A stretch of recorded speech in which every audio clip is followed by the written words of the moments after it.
Future engineers, जे advance की इस PYQ series में आपका स्वागत है। आज हम जो टॉपिक डिस्कस करने वाले हैं उस टॉपिक का नाम है thermodynamics. One of the most fundamental topic है, जे एडवांस का फेवरेट टॉपिक है। बार बार एक दो सवाल पूछने को मिल जाते हैं।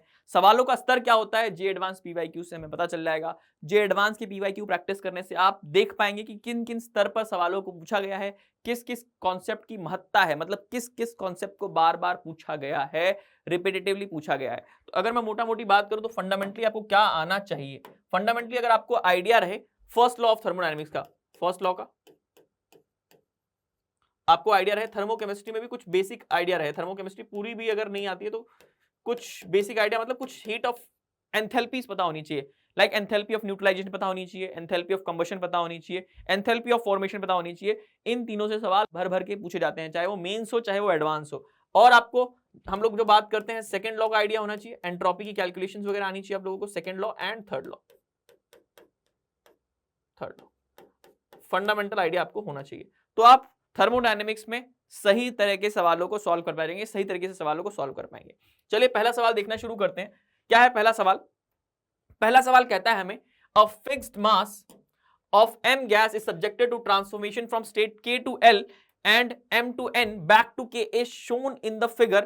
तो हमारे पास क्या पूछा है? आइसोकोरिक प्रोसेस पूछे हैं। आइसोकोरिक प्रोसेस क्या होते हैं भाई? आइसोकोरिक प्रोसेस होते हैं जिसमें हमारे पास वॉल्यूम चेंज क्या होता है? वॉल्यूम कांस्टेंट रहता है। वॉल्यूम क्या रहता है? कांस्टेंट रहता है। तो हमारे पास जो डेल्टा वी है वो क्या रहता है? जीरो रहता है, मतलब नो चेंज इन वॉल्यूम। तो अगर आप ऑब्जर्व करें तो यहां पर L टू M कर्व के अंदर और N टू M कर्व के अंदर हमारे पास क्या है? किसी भी वॉल्यूम चेंज को ऑब्जर्व नहीं किया जा रहा, कांस्टेंट वॉल्यूम मेंटेन है। कांस्टेंट वॉल्यूम क्या है? मेंटेन है। तो ये हमारे पास किस तरह के कर्व है? ये हमारे पास आइसोकोरिक कर्व है। बात समझ में आती है? चलिए अगला सवाल देखते हैं इसी के अंदर। अगला सवाल देखते हैं इसी के अंदर। अगला सवाल क्या कह रहा है कि the succeeding operations that enables the transformation states are, किस किस तरह से क्या क्या हो रहा होगा, कब कूलिंग हो रही होगी, कब हीटिंग हो रही होगी। तो अगर आप K2L को ऑब्जर्व करें मेरे बच्चों, K2L को अगर आप ऑब्जर्व करें तो आपके पास क्या है? आपके पास क्या है K2L के अंदर? K2L के अंदर आपके पास प्रेशर क्या है? कांस्टेंट है। और आप क्या कर रहे हैं? प्रेशर कांस्टेंट है और आप क्या कर रहे हैं? आप एक्सपेंशन कर रहे हैं। आप क्या कर रहे हैं? कांस्टेंट प्रेशर पर क्या कर रहे हैं आप लोग? एक्सपेंशन कर रहे हैं। कांस्टेंट प्रेशर पर आप लोग क्या कर रहे हैं? एक्सपेंशन कर रहे हैं। एक्सपेंशन कर रहे हैं। तो क्या होगा इसके अंदर? कांस्टेंट प्रेशर पर एक्सपेंशन मतलब कौन सा इफेक्ट? हीटिंग देखने को मिलेगी हमें। अब मुझे बताओ कि अब मैं देखूं L2M में, L2M में मुझे बताओ मैं क्या कर रहा हूं। L2M में मैंने क्या कांस्टेंट रखा है? L2M में मैंने क्या कांस्टेंट रखा है? क्या मेरे पास वॉल्यूम कांस्टेंट है? अगर मेरे पास वॉल्यूम कांस्टेंट है और मैं क्या कर रहा हूं? वॉल्यूम कांस्टेंट और मैं प्रेशर को क्या कर रहा हूं? डिक्रीज कर रहा हूं। प्रेशर को क्या कर रहा हूं? मैं डिक्रीज कर रहा हूं, मतलब मैं कंप्रेस कर रहा हूं। क्या कर रहा हूं? मैं कंप्रेस कर रहा हूं। तो क्या होगा? मेरे पास कूलिंग होगी, ठंडा होगा हमारे पास सिस्टम। अब देखो यहां पे हमारे पास क्या होगा? अब मैं जा रहा हूं M2N। M2N क्या कर रहा हूं मैं? M2N मैंने प्रेशर रखा है कांस्टेंट, वापस से वही। और क्या कर रहा हूं मैं? कंप्रेशन कर रहा हूं। क्या कर रहा हूं मैं? दबा रहा हूं गैस को, कंप्रेशन कर रहा हूं। कंप्रेशन कर रहा हूं तो हीटिंग का उल्टा यहां पर क्या होगा? कूलिंग होगी। क्या होगी? कूलिंग होगी। और N2M अगर मैं बात करूं बच्चों, N2M में बात करूं तो आप क्या कर रहे हो? कांस्टेंट वॉल्यूम रखा है आप लोगों ने और आप क्या कर रहे हो? प्रेशर को इंक्रीज कर रहे हो। प्रेशर को क्या कर रहे हो आप? इंक्रीज कर रहे हो। प्रेशर को क्या कर रहे हो आप? इंक्रीज कर रहे हो। प्रेशर को इंक्रीज कर रहे हो तो क्या होगा यहां पर? प्रेशर को इंक्रीज कर रहे हो तो आपके पास क्या होगी? हीटिंग होगी। तो हमारे पास क्या होगा? Heating, cooling, cooling, heating. कौन सा ऑप्शन मैच कर जाएगा? सी ऑप्शन हमारे पास मैच कर जाएगा। कब का सवाल था? 2013 का सवाल था, कंप्रीहेंशन में आया था इस तरह का सवाल। अब देखो अगला सवाल क्या कहता है हमारे पास, ideal gas is thermally insulated. हमारे पास क्या है? पहले लेते हैं। थर्मली इंसुलेटेड वेसल है at internal pressure P1 volume V1। Thermally insulated vessel है तो मैं बोल सकता हूं सीधा सीधा सीधा क्या है इस प्रोसेस के अंदर? क्या है मेरे पास? Q0 है। Q0 है हमारे पास। टेम्परेचर T1 एक्सपैंडेड इरिवर्सिबली, ध्यान देना, इरिवर्सिबली वर्ड पर ध्यान देना, अगेंस्ट जीरो एक्सटर्नल प्रेशर। मतलब हमारे पास क्या है मेरे बच्चों? W हम लोग जानते हैं क्या लिखते हैं हम लोग? Minus P external dV।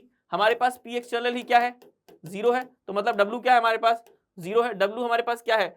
Zero है, as shown in the figure. और ध्यान से देखो यहां पर फर्स्ट लॉ से डेल्टा यू इक्वल टू क्या, क्यू प्लस डब्ल्यू, क्यू भी जीरो डब्ल्यू भी जीरो, तो डेल्टा यू बराबर क्या, जीरो। ये क्या बता रहा है, ये बता रहा है कि प्रोसेस कैसा है हमारे पास, प्रोसेस का बिहेवियर आइसोथर्मल है। इसका मतलब क्या है कि फाइनल और इनिशियल टेम्परेचर हमारे पास क्या रहेंगे, बराबर रहेंगे। तो देखो पहला ऑप्शन सही है, दूसरा ऑप्शन सही है, तीसरा ऑप्शन सही है।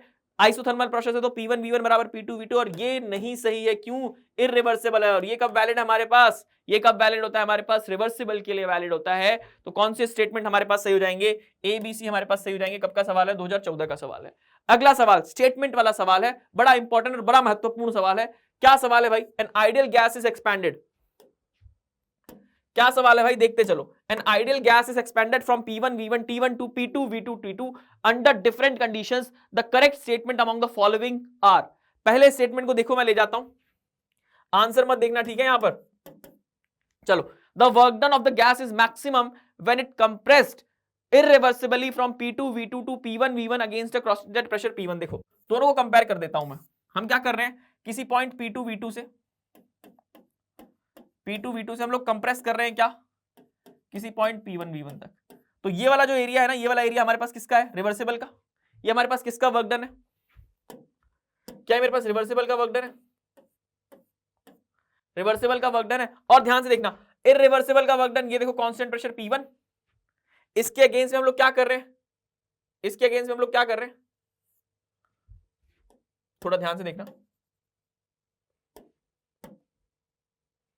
इररिवर्सिबल, रिवर्सिबल वाले को मैंने येलो से दिखाया, इसको मैं दिखा देता हूं इससे, ठीक है। ये हमारे पास क्या है, ये हमारे पास क्या है, the work done gas is maximum when it compress to irreversibly. हम कंप्रेस कर रहे हैं इसको V2 V1, ठीक है ना। तो ऑब्वियसली आप लोगों को दिख रहा होगा कि आपके पास जो इररिवर्सिबल का एरिया है ज्यादा है, इररिवर्सिबल का एरिया ज्यादा है, तो W इररिवर्सिबल हमारे पास ज्यादा है W रिवर्सिबल से। तो पहला स्टेटमेंट हमारे पास एक ट्रू स्टेटमेंट है, पहला स्टेटमेंट हमारे पास एक ट्रू स्टेटमेंट है। अगला वाला स्टेटमेंट पर आते हैं, the work done by the gas is less when expanded, ध्यान देना, expanded reversibly from V1 to V2 under different set of conditions. दो कंडीशन है, पहली कंडीशन है एडियाबैटिक की, तो बड़ा आसान दे दिया इसने, ठीक है। हमने क्या करा है, एक्सपेंशन करा है। देखो एक ना राइट हैंड थंब रूल होता है, ऐसे करके घुमाओगे ना तो पहला वाला जो मिलेगा तुम्हें क्या मिलने वाला है, आइसोथर्मल मिलने वाला है। पहला वाला क्या मिलने वाला है, आइसोथर्मल मिलने वाला है। उस पॉइंट पर रखकर घुमाना है, जो फर्स्ट क्लॉकवाइज डायरेक्शन में मिलेगा वो तुम्हें आइसोथर्मल प्रोसेस मिलेगा। और ये हमारे पास क्या है, ये हमारे पास एडियाबैटिक प्रोसेस है। ऑब्वियसली हमारे पास आइसोथर्मल का वर्क डन क्या है, ज्यादा है, एरिया इंक्लूडेड मोर है, तो हमारे पास ये वाला स्टेटमेंट क्या हो जाएगा, करेक्ट स्टेटमेंट हो जाएगा। अगला वाला स्टेटमेंट देखते हैं, the change in internal energy of a gas is zero if it is expanded reversibly with T1 to T2। बिल्कुल सही भाई, T1 T2 बराबर है तो हमारे पास इंटरनल एनर्जी टेम्परेचर डिपेंडेंट होती है, T1 T2 बराबर है तो हमारे पास चेंज जीरो होगा। यहां तक कोई समस्या नहीं है, यहां तक ये स्टेटमेंट क्या है, यहां तक ये स्टेटमेंट बिल्कुल करेक्ट है। अगला वाला स्टेटमेंट पढ़ते हैं, second, positive if expanded reversibly under adiabatic condition. Reversible, reversible adiabatic क्या है हमारे पास, एक्सपेंशन। रिवर्सिबल एडियाबैटिक एक्सपेंशन में हमारे पास क्या होता है, एक्सपेंशन में रिवर्सिबल एडियाबैटिक एक्सपेंशन क्या होता है, कूलिंग होती है, कूलिंग होती है। क्या होती है हमारे पास, कूलिंग होती है, कूलिंग होती है, कूलिंग होती है। मतलब हमारे पास क्या है, हमारे पास क्या है कि जो फाइनल टेम्परेचर है वो हमारे पास क्या होगा, कम होगा। और इसका मतलब क्या है कि हमारे पास T2 माइनस T1 क्या होगा, लेस देन जीरो होगा। तो इसका मतलब मेरे पास डेल्टा यू क्या होगा, लेस देन जीरो होगा। डेल्टा यू क्या होगा मेरे पास, लेस देन जीरो होगा। तो पॉजिटिव नहीं होती सर, पॉजिटिव नहीं होती सर, क्या होती है, नेगेटिव होती है। तो ये इस पॉजिटिव की वजह से स्टेटमेंट क्या है, गलत स्टेटमेंट है। क्या है, गलत स्टेटमेंट है। अगला स्टेटमेंट डी वाला स्टेटमेंट, ये सी स्टेटमेंट देख लिया हम लोगों ने, डी वाले स्टेटमेंट को ऑब्जर्व करते हैं। डी वाला स्टेटमेंट क्या कहता है, if the expansion is carried out freely, freely मतलब W0, W0 मतलब delta U equals to Q plus W, W हमने मारा zero, delta U equals to Q। अगर तू डेल्टा यू को जीरो करेगा तो तेरा Q जीरो हो जाएगा, और तू अगर Q को जीरो करेगा तो तेरे पास क्या होगा, डेल्टा यू जीरो हो जाएगा। तो मतलब दोनों ही प्रोसेस क्या है, वैलिड है, दोनों ही फॉलो कर रहे हैं, तो तेरे पास क्या हो जाएगा, डी स्टेटमेंट भी तेरे पास करेक्ट हो जाएगा। तो करेक्ट आंसर क्या हो जाएगा तेरे पास, ए बी डी 2017 का सवाल था। समझ में आया? अगला सवाल देख, अगला सवाल थोड़ा सा ट्रिकी सवाल है, ग्राफिकल सवाल है। ग्राफ को समझ, ग्राफ को देख, ग्राफ को समझ, और फिर तेरे को ऑप्शंस में फंसाने की उसने कोशिश करी है। फिर तेरे को क्या करा उसने, ऑप्शन में फंसाने की कोशिश करी है। फंसाते हैं ऑप्शन में, चलो देखना शुरू करते हैं। सवाल को पढ़ो एक बार। A reversible cyclic process for an ideal gas, here PVT temperature वही दे रखा है, थर्मोडायनेमिक प्रॉपर्टीज है, ऑप्शंस को हमें मैच कराना है। तो अगले पे ले लेता हूं इस ग्राफ को और दिखाता हूं तुम लोगों को। अगर मैं बात करूं बच्चों, तो मेरे पास जो एसी प्रोसेस है, किस तरह का प्रोसेस है, एक आइसोथर्मल प्रोसेस है, एक आइसोथर्मल प्रोसेस है। हमारे पास अगर मैं बात करूं बच्चों, सीबी प्रोसेस जो है एक आइसोबारिक प्रोसेस है। और अगर मैं बच्चों बात करूं, मेरे पास जो बीए प्रोसेस है वो मेरे पास किस तरह का प्रोसेस है, एक आइसोथर्मल प्रोसेस है। अरे हट गया क्या, चलिए कोई बात नहीं। देखिए दोबारा लिख लेते हैं। यहां पर हमारे पास क्या है, एसी जो प्रोसेस है, कैसा प्रोसेस है हमारे पास, एसी जो प्रोसेस है हमारे पास एक आइसोकोरिक प्रोसेस है। कैसा प्रोसेस है हमारे पास, आइसोकोरिक। एसी हमारे पास आइसोकोरिक प्रोसेस है। बीसी हमारे पास किस तरह का प्रोसेस है, आइसोबारिक प्रोसेस है। और हमारे पास क्या है, बीए किस तरह का प्रोसेस है, आइसोथर्मल प्रोसेस है। अब देखो मुझे क्यूएसी से शुरुआत करता हूं। मैं तो जानता हूं क्यूएसी हमारे पास किसके बराबर होगा डेल्टा यूएसी हमारे पास किसके बराबर होगा, क्यूएसी।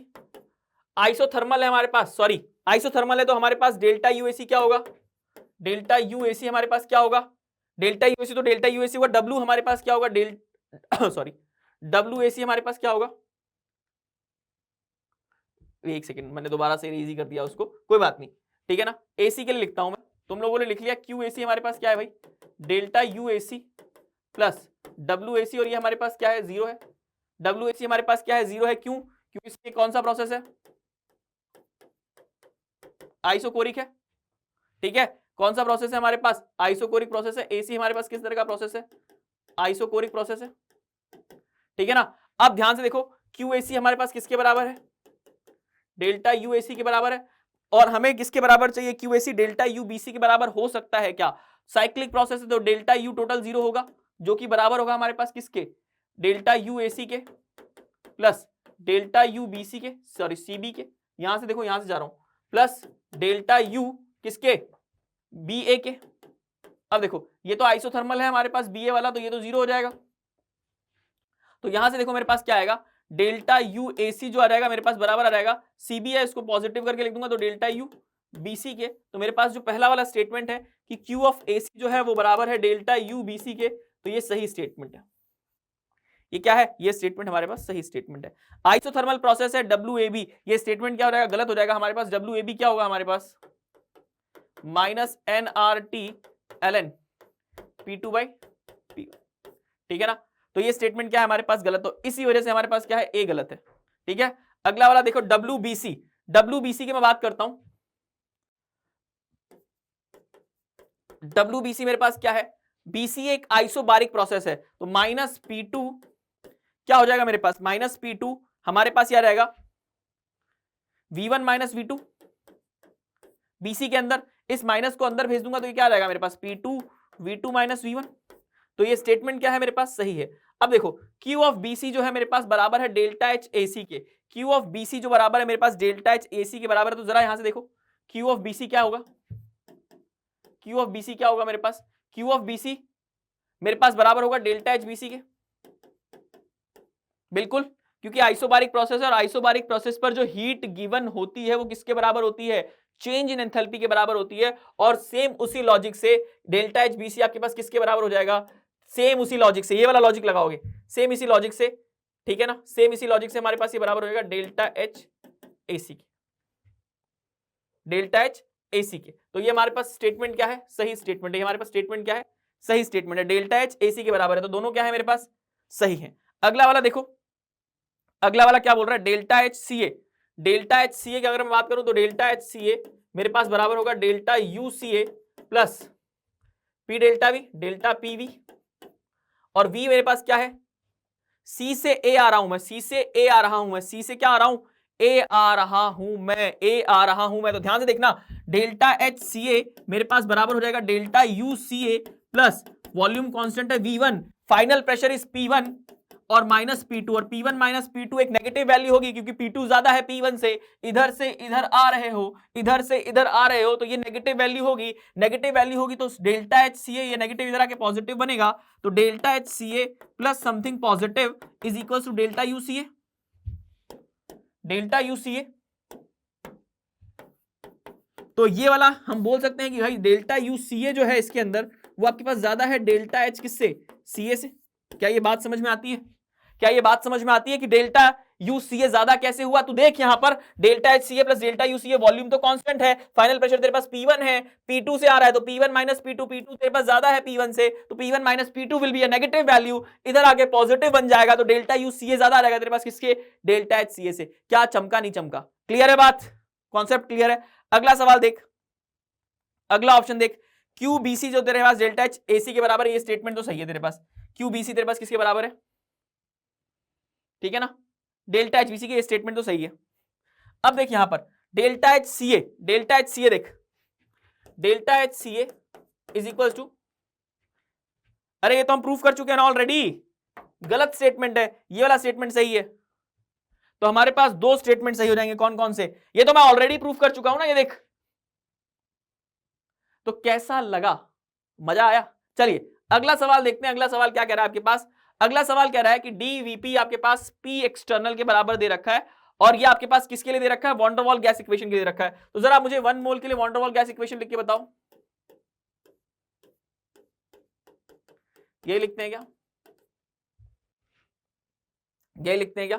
तो जरा इसको देखो, यहां पर आपके पास क्या आ जाएगा, यही आएगा ना भाई, P is equals to R T V minus B A upon B square. ये हमारे पास कब लिख सकते हैं हम लोग, सिर्फ रिवर्सिबल के केस में लिख सकते हैं। किसके लिए लिख सकते हैं, रिवर्सिबल के केस के अंदर लिख सकते हैं, क्योंकि रिवर्सिबल के अंदर ही हमारे पास क्या होता है, इस फॉर्मूले को हम लोग बराबर करते हैं, रिवर्सिबल कंडीशन के अंदर ही जो बराबर होता है हमारे पास पी एक्सटर्नल बराबर होता है पी इंटरनल के, और वो किसके बराबर होगा, पी गैस के, वो किसके बराबर होगा आपके पास, वो किसके बराबर होगा आपके पास, पी गैस के। तो this formula is applicable only, या जो प्रेशर रख सकते हो आप वो किसके केस में रख सकते हो, रिवर्सिबल के केस में रख सकते हो। तो यानी system that satisfy van der Waal equations of state, बिल्कुल सही बात है, ये प्रेशर हमने वॉन डेर वाल से ही निकाला है। और ध्यान देना सिर्फ वैलिड है किसके केस में, रिवर्सिबल के केस में। किसके केस में, रिवर्सिबल के केस में। तो ये रिवर्सिबल एडियाबैटिक को भी रिवर्सिबल आइसोथर्मल को भी वैलिड करेगा और रिवर्सिबल एडियाबैटिक को वैलिड करेगा। ये वाला फॉर्मूला आप इरिवर्सिबल में लगा ही सकते, तो ये इरिवर्सिबल वाला देखते ही क्या कर दूंगा, काट दूंगा। क्या आंसर आ जाएगा, ए बी सी आंसर आ जाएगा। चमका, क्लियर है? अगला सवाल देखते हैं। अगला सवाल बड़ा प्यारा सवाल है, बड़ा अच्छा सवाल है। क्या बोला है, 1 mole of ideal monoatomic gas undergoes 2 reversible processes A से बी एंड बी से सी। ठीक है, ए से बी हमारे पास एक एडियाबैटिक प्रोसेस है। If the total heat observed in the entire process A to B और B to C is R2T ln 10, the value of 2 log V3, ठीक है ना, हमें मोलर हीट कैपेसिटी दे रखी है। देखो बड़ा आसान सवाल है, यहां पर अगर आप बात करें तो A से B क्या है हमारे पास, एडियाबैटिक है, और B से C हमारे पास एक आइसोथर्मल प्रोसेस है। क्या है, आइसोथर्मल प्रोसेस। तो अगर मैं बात करूं Q A से C जो है वो मेरे पास बराबर किसके है, Q A से B, Q A से B प्लस Q B से C। तो ये तो जीरो है, क्यों, क्योंकि ये एडियाबैटिक है, एडियाबैटिक है। तो हमारे पास क्या है, Q जो AC बराबर है, मतलब RT2 ln 10 जो बराबर है वो बराबर है मेरे पास किसके, Q ऑफ BC के, Q ऑफ BC के। और Q ऑफ BC मेरे पास क्या है, BC मेरे पास क्या है, एक आइसोथर्मल प्रोसेस है। क्या है, एक आइसोथर्मल प्रोसेस है। आइसोथर्मल प्रोसेस के अंदर मेरे पास डेल्टा UBC कितना होगा, जीरो होगा। डेल्टा यूबीसी क्या होगा मेरे पास, जीरो होगा। डेल्टा यूबीसी जीरो होगा मेरे पास, तो यानी क्यूबीसी में लिख सकता हूं QBC plus W is equal to zero. यानी मेरे पास जो क्यू ऑफ बीसी वो क्या है, माइनस डब्ल्यू है। यानी मैं लिख सकता हूं यहां से N R T to L N. Directly अगर मैं लिखूं तो यहां से V3/V2 लिख दूंगा पॉजिटिव साइन के साथ। क्यू ऑफ बीसी लिख दिया मैंने, क्यू ऑफ बीसी लिख दिया मैंने। तो क्यू ऑफ बीसी मेरे पास किसके बराबर है, बराबर है ये RT2 ln2 के। यहां देखो RT2 ln 10 is equal to क्या, मेरे पास ये बराबर है 1 मोल है ना, तो ये तो 1 हो जाएगा RT2 ln V3 by V2। यहां से देखो ये तो कट जाएगा, तो यानी यहां से क्या आ जाएगा 10 is equal to V3 by V2। और एक इक्वेशन मुझे एडियाबैटिक से मिल जाएगी, एक इक्वेशन मुझे एडियाबैटिक से मिल जाएगी। क्या इक्वेशन मिल जाएगी? टी वी की पावर गामा माइनस 1, यही होता है ना भाई। यहां से देखो 600, यहां से क्या आ जाएगा ये v की पावर गामा माइनस 1, 600 है ना वॉल्यूम v1, गामा माइनस 1, और यहां पर 60, यहां पर कितना रहेगा v2 की पावर गामा माइनस 1। ठीक है, यहां से देखो वॉल्यूम कितना है मेरे पास, इनिशियल वॉल्यूम मुझे दे रखा है 10, इनिशियल वॉल्यूम मुझे दे रखा है कितना 10 दे रखा है, कितना दे रखा है 10 दे रखा है। तो क्या मैं v2 निकाल सकता हूं? इनिशियल वॉल्यूम यहां पर देखो ये रहा, इनिशियल वॉल्यूम 10 दे रखा है, तो 600 यहां से कितना आ जाएगा ये, यहां से आएगा 60, यहां से आ जाएगा ये v2 अपॉन v1 की पावर गामा माइनस 1। ठीक है, ये 10 आ जाएगा इस तरफ, 10 इज इक्वल्स टू क्या v2 by v1, v2 by v1 और गामा माइनस 1, और v1 मुझे दे रखा है कितना, v1 मुझे कितना दे रखा है, इसको इधर भेज देता हूं, इसको इधर भेज देता हूं, इसको इधर भेज देता हूं 10 की पावर सॉरी, इसको इधर भेज देता हूं, तो देखो कितना आ जाएगा ये v2 बाई v1, ये तो आ जाएगा मेरे पास 10। ठीक है, 10 आ जाएगा। यहां से अगर मैं लॉग ले लेता हूं इसका, तो ये देखो कितना आ जाएगा, लॉग लेने की जरूरत नहीं है, v2 बाई v1, तो v2 10, गामा मेरे पास हो जाएगा 5 बाई 3 माइनस 1, 5 बाई 3 माइनस 1 मतलब कितना 2 बाई 3, 2 बाई 3 ना। तो देखो यहां से जरा 2 बाई 3, तो ये 10 की पावर कितना हो जाएगा, 10 की पावर ये 10 v2, यहां से देखो 10 की पावर 5 में से 3 गया 3, 5 बाई 3 मतलब कितना, ये आ जाएगा मेरे पास 2 बाई 3, इधर भेज दूंगा 3 बाई 2 हो जाएगा, 3 by 2 into 10, 3 by 2 into 3 by 2 into 10, 3 by 2 into 10 मतलब कितना, 3 बाई 2 इंटू 10 मतलब कितना 5 by 2 into 10 is equal to ये मेरे पास v2 आएगा, v2 कितना आ जाएगा मेरे पास 10 की पावर 5 बाई 2, और यहां से देख, यहां से देख कहां गया ये, एक और था ना, एक रिलेशन मैंने बनाया था, कहां चला गया वो रिलेशन, वो रिलेशन ये रहा, v3 हमारे पास क्या आ जाएगा 10 v2 आ जाएगा, v3 हमारे पास क्या आ जाएगा 10 v2 आ जाएगा, और v2 मैंने निकाल लिया 10 इंटू 10 की पावर 5 बाई 2 मतलब 10 की पावर 7 बाई 2, और हमारे पास किसकी वैल्यू हमें बतानी थी 2 log v3 की वैल्यू बतानी थी, तो ले लॉग लेके 2 log 10 की पावर 7 बाई 2, यहां से कितना आ जाएगा 7 आगे आ जाएगा, तो 7 बाई 2 कट जाएगा, तो कितनी वैल्यू निकल कर आ जाएगी 7 वैल्यू निकल कर आ जाएगी, 7 वैल्यू निकल कर आ जाएगी। ठीक है, जेईई एडवांस 2023 का सवाल था ये, आसान सवाल था कि नहीं था तुम मुझे बताओ, कमेंट में बताओ तो मुझे आसान सवाल था कि नहीं था। अगला सवाल देखते हैं, अगला सवाल क्या कह रहा है, the standard enthalpies of formation of CO2 H2O liquid glucose as given है। बड़ा आसान सवाल है ये तो, C6H12O6 हमारे पास 6O2 से रिएक्ट करता है, बनाता है 6CO2 और बनाता है हमारे पास 6H2O। अगर मैं देखूं इसका डेल्टा H रिएक्शन लिखना चाहूं या डेल्टा H कंबशन लिखना चाहूं, तो फॉर्मेशन हमें गिवन है, तो हमारे पास क्या होगा product minus reactant, product minus reactant, ठीक है, प्रोडक्ट माइनस रिएक्टेंट। अगर देखो आप CO2 का आपको गिवन है, H2O का आपको गिवन है, तो यहां से कितना आ जाएगा -6 इंटू CO2 का कितना गिवन है 400 माइनस साइन के साथ, प्लस -6 इंटू 300 -300 लिख दो कोई दिक्कत नहीं, माइनस -1300। सॉल्व करोगे यहां से तो 6 इंटू 400 प्लस 6 इंटू 300, 24 और 18 में से 13 गया, कितना बचेगा 29 बचेगा, -2900 किलो जूल पर मोल। ये तो किलो जूल पर मोल में आया ना, हमें तो पर किलो जूल पर ग्राम में चाहिए, तो ग्लूकोज की क्या करेंगे मॉलिक्यूलर वेट से डिवाइड कर देंगे, तो यहां से कितना आएगा -2900 किलो जूल डिवाइडेड बाय 180 ग्राम, तो कितना रहेगा ये रहेगा हमारे पास -16.11 किलो जूल पर ग्राम। कौन सा आंसर मैच कर जाएगा, सी आंसर हमारा मैच कर जाएगा। आसान सवाल था। अगला सवाल कह रहा है कि स्टैंडर्ड एंथैल्पी हमारे पास फॉर्मेशन के बराबर है, तो हमारे पास देखो यहां पर इसका स्टैंडर्ड एंथैल्पी ऑफ फॉर्मेशन 0 है, तो यहां पर हमारे पास डेल्टा एच रिएक्शन जो है बराबर है delta H formation of O3 के। सही स्टेटमेंट है, ये वाला भी सही स्टेटमेंट है। एसिड हमने सबसे स्टेबल सब्सटेंस यूज किया है, एसिड का सबसे मोस्ट स्टेबल आइसोटोप। ये वाला देखो गलत है, हमने क्यों, H2O गैस बनता तो हमारे पास अपनी स्टैंडर्ड स्टेट के अंदर बन रहा होता है। और ये वाला भी देखो गलत है, हमारे पास कार्बन गैस की स्टेट में नहीं होता, किस में होता है, मोस्ट स्टेबल कार्बन ग्रेफाइट के फॉर्म में होता है। तो ए और बी आंसर हमारे पास क्या हो जाएंगे बच्चों, सही हो जाएंगे। अगला सवाल देखते हैं। अगला सवाल एक पैराग्राफ और कंप्रीहेंशन बेस्ड सवाल है, इससे 2 सवाल आए थे, ठीक है ना। The amount of energy required to break bond is same as the amount of energy release when the same bond is formed in the gaseous state required for homolytic cleavage bond is called bond dissociation energy. और BD और bond strength is affected by S character stability radicals form shorter bonds replicate, ठीक है जो बोल रहा है देख लिया हम लोगों ने, ठीक है ना। BD हमारे पास किससे इफेक्ट होती है, परसेंटेज S कैरेक्टर से इफेक्ट होती है, ठीक है। सबसे इंपॉर्टेंट जो लाइन यहाँ पर दिख रही है। अच्छा यहां पर आपके पास देखिए CH3CH टूटता है, इसके अंदर ये बनता है रेडिकल्स, हम लोग जानते हैं इस मैकेनिज्म को, हम लोग पढ़कर आए, ठीक है ना।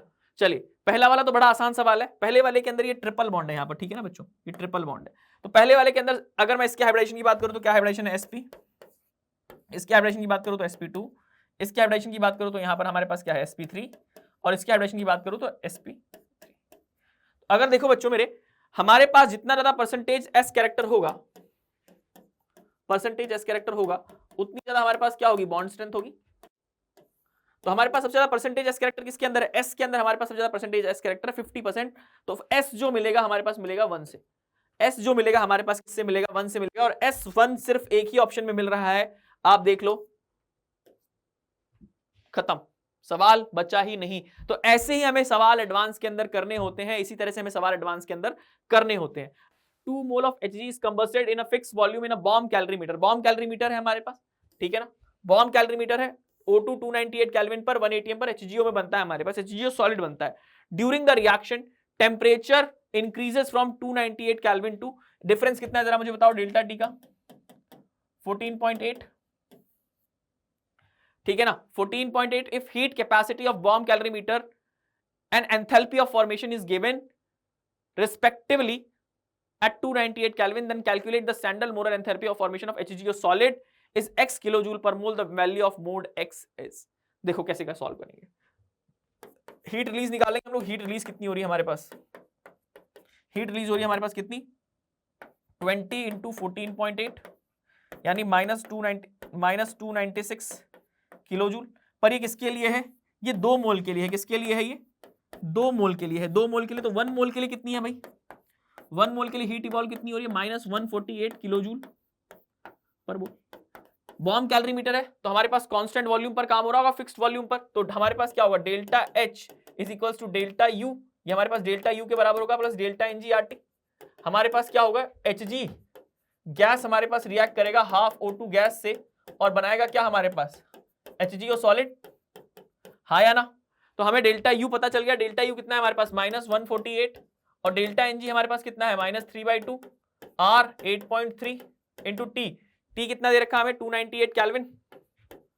यहां से अगर सॉल्व करेंगे तो -148, और ये देखो ये -8 R की वैल्यू इसने क्वेश्चन में रखी 8.3 into 2, 8.3 divided by 2, 8.3 divided by 2 into 298। तो यहां से करोगे तो 3.217, तो यहां से कितना निकल जाएगा, 151.170, ठीक है ना। यहां पर आप देखो, इसको थोड़ा कैलकुलेट करो, कैलकुलेट कर लेना। यहाँ पे देखो 83, ये आपके पास निकल जाएगा 3.158, ठीक है, सॉल्व कर लेना यहाँ से, ठीक है ना। ये आपके पास निकल कर आया क्या, ये आपके पास डेल्टा H निकल कर आया, डेल्टा H क्या, डेल्टा H रिएक्शन निकल कर आया आपके पास ये।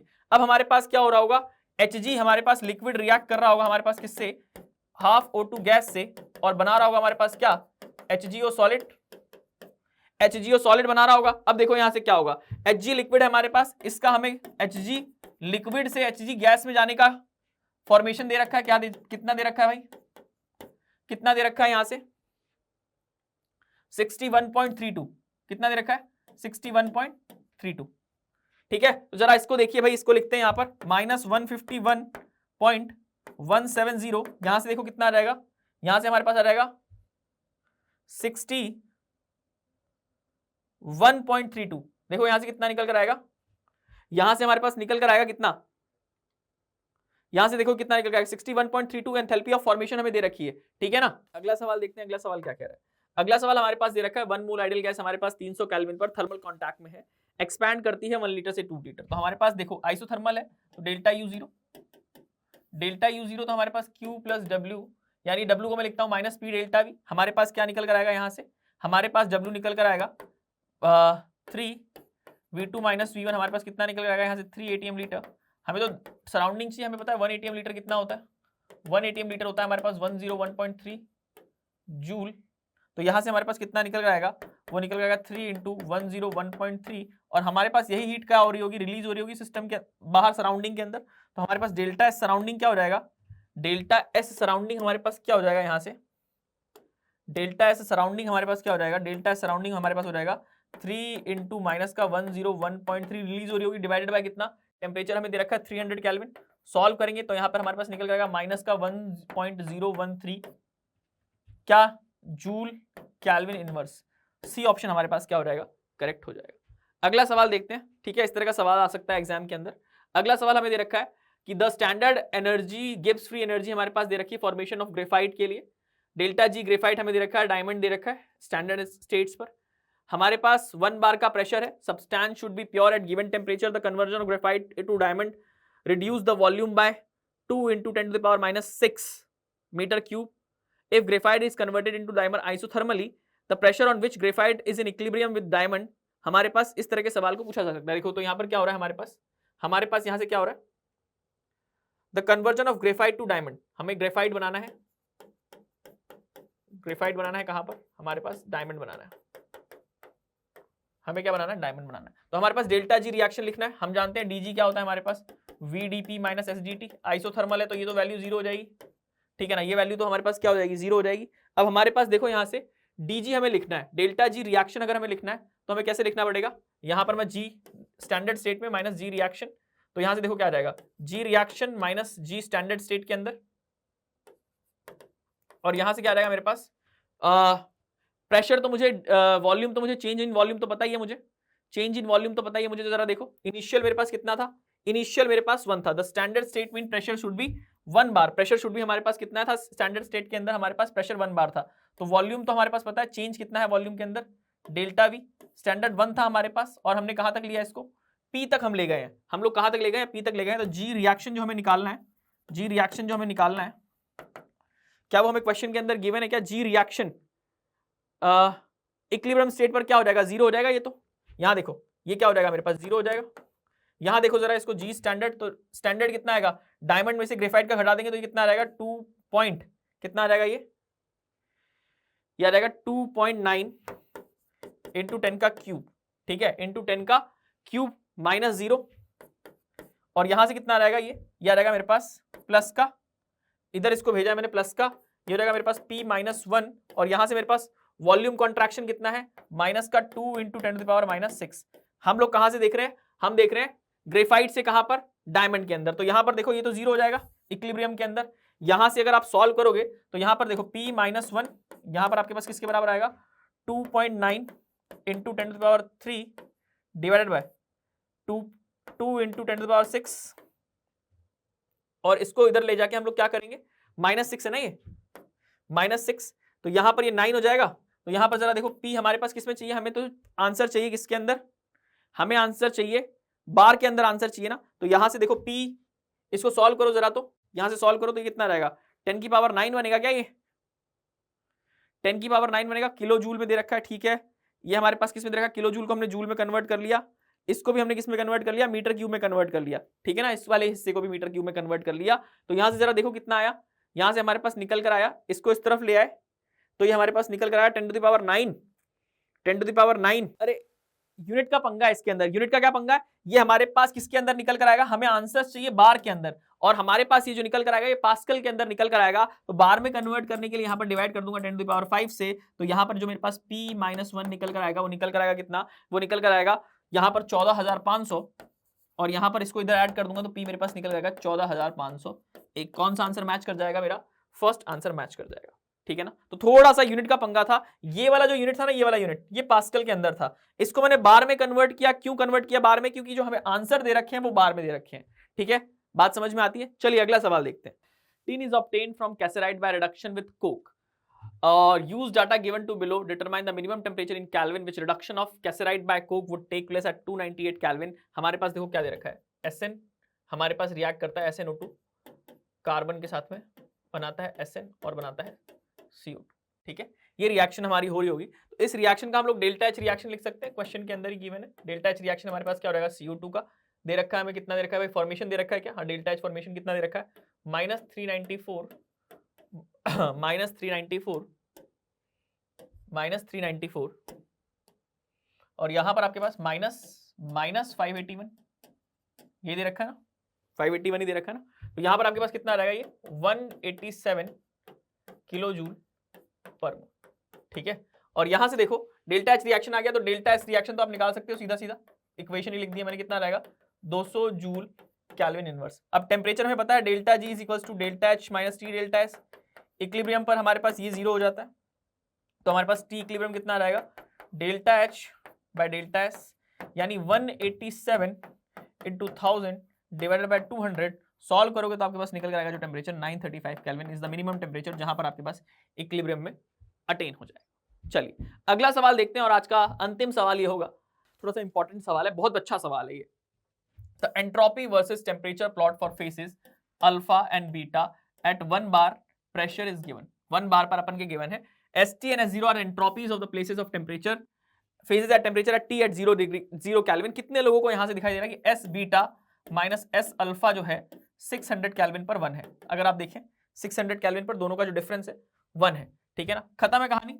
आइसोबारिक प्रोसेस है, आइसोबारिक प्रोसेस है तो डेल्टा S अल्फा लिख रहा हूं मैं, S डेल्टा एस का फॉर्मूला मुझे पता है, डेल्टा एस क्या होता है हमारे पास, डेल्टा एस क्या होता है हमारे पास, N CpLn T2 by T1।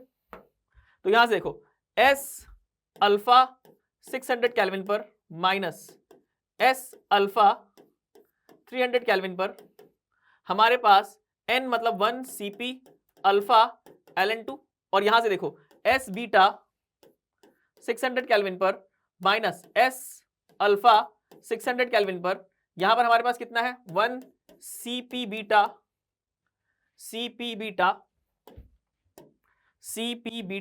Ln2 T2 by T1, यही फॉर्मूला होता है ना, Cp beta Ln T2 by T1, 2 आ गया। अब इक्वेशन 2 बोल दो इसको और इसको इक्वेशन 1 बोल दो। तो यहां से देखो हमें ये तो निकाल लिया हम लोगों ने, यहां पर हमारे पास क्या होगा S beta minus S alpha 600 kelvin पर minus S beta minus S alpha 300 kelvin पर, ये हमारे पास किसके बराबर हो जाएगा, ये हो जाएगा हमारे पास 2 माइनस 1 किया ना मैंने, 2 इक्वेशन 2 में से इक्वेशन 1 को घटा दिया, तो यहां पर मेरे पास क्या हो जाएगा Cp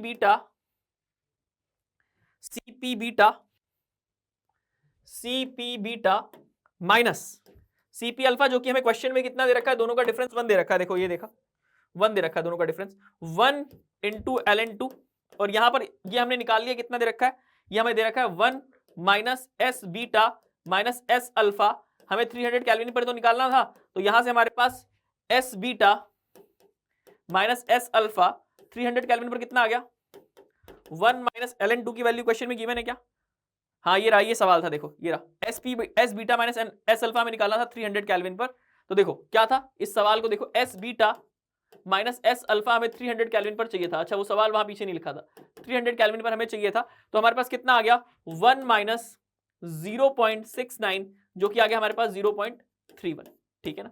S beta minus S alpha हमें 300 केल्विन पर निकालना था, यहां पर ही लिख देना चाहिए था, क्वेश्चन को पूछा ये था, ठीक है ना, पूछा ये था S beta minus S alpha की वैल्यू बताओ 300 केल्विन पर। सीधा सीधा आप लोग ग्राफ को ऑब्जर्व कर पा रहे थे कि नहीं कि S beta minus S alpha की वैल्यू 600 केल्विन पर हमारे पास कितनी दे रखी है, 1 दे रखी है, ठीक है ना, क्लियर है बात, क्लियर है।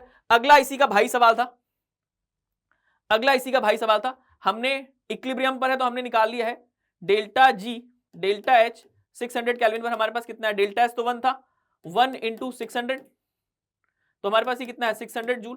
अब देखो हमें दूसरे डेटा पॉइंट पर निकाल रहा है, सीपी चेंज नहीं कर रहा, तो यहां से हम लोग जानते हैं delta H2 minus delta H1 Kirchhoff equation T2 minus T1, और यहां से हमारे पास Cp beta minus Cp alpha, और ये हमें क्वेश्चन में 1 दे रखा है 1 दे रखा है तो यहां से T2 minus T1 300, delta H2 minus delta H1 is equal to 300, या फिर इसको बोल दो हम लोग डेल्टा 600 केल्विन पर, 600 केल्विन पर, और इसको 300 केल्विन पर।